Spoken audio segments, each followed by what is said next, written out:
Subtractive bilingualism. What is subtractive bilingualism? As the term denotes, subtraction, that is, bilingualism or the step towards bilingualism in which you try to eliminate the first language of the child is what we call subtractive bilingualism. It is still a bilingual situation because the child already knows one language and then the child or the person moves on to learn another language. But somehow learning of the second language is emphasized with the unlearning of the first language that the person knows. So somehow, in a way, in this subtractive bilingual situation, we are trying to cull the language or kill the language, another language, and somehow moving towards this monolingual ideal. So this results from monoglossic ideologies. That is, you believe that one status of privileged language is what actually leads to success. This is the best form or norm in which you can possibly succeed or live your life, and you try to overcome the complexity of diverse linguistic repertoires of a population.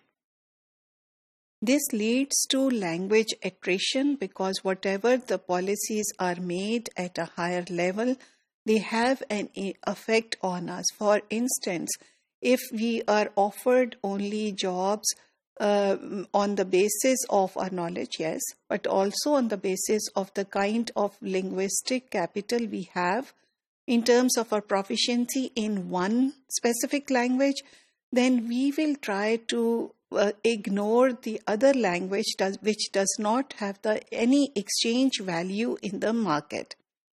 So that is how it leads to language attrition. And in my research, I've come across several families in which they talk about how they stopped talking to their child in a regional language because they did not want their child to fail in school, and because the child was not able to follow the teacher to that extent. So, loss of the language, first language, this is what we mean by subtractive bilingualism. However, it can also be the loss of second language if you move in a situation in which the language that has been learned is highly stigmatized in that community. However, it does not really happen that often. Now, this loss of the first language, if we come back to it, happens more frequently in immigrant situations where parents actually discourage the use of L1, and the schools play a major role in it because they fail to recognize the linguistic diversity that the immigrant children bring to their schools. So it's never used. Whatever is not used or legitimized in schools is often devalued in the wider market also.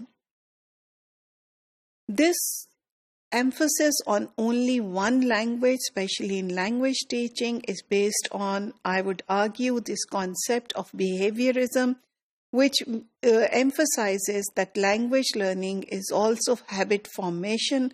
And in this habit formation, that is a new type of habit formation, we need to unlearn the previous habit in that direction. So if you want to learn language 2, a different language, then we need to unlearn the habit of using the first language. So you come across several teachers in your school, and you would know that from your own experience and from your peers also, that teachers somehow ask the learners not to use any other language than the official language of the school. So loss of the first language has been experienced by indigenous populations that in US and in Australia and different parts of the world. where the children of indigenous population were actually taken away from their families and they were put in these boarding schools. And in these boarding schools, all their connection with their own families was cut off. They could hardly see them ever in 6 to 7 months, and not even that in other cases. And the focus was to civilize them, and they believed that to civilize them, they needed to cut off from their families and cut their relationship with their own language. This has led to language death of different old languages. And you can see that even in Pakistan, there are several languages which are no more used.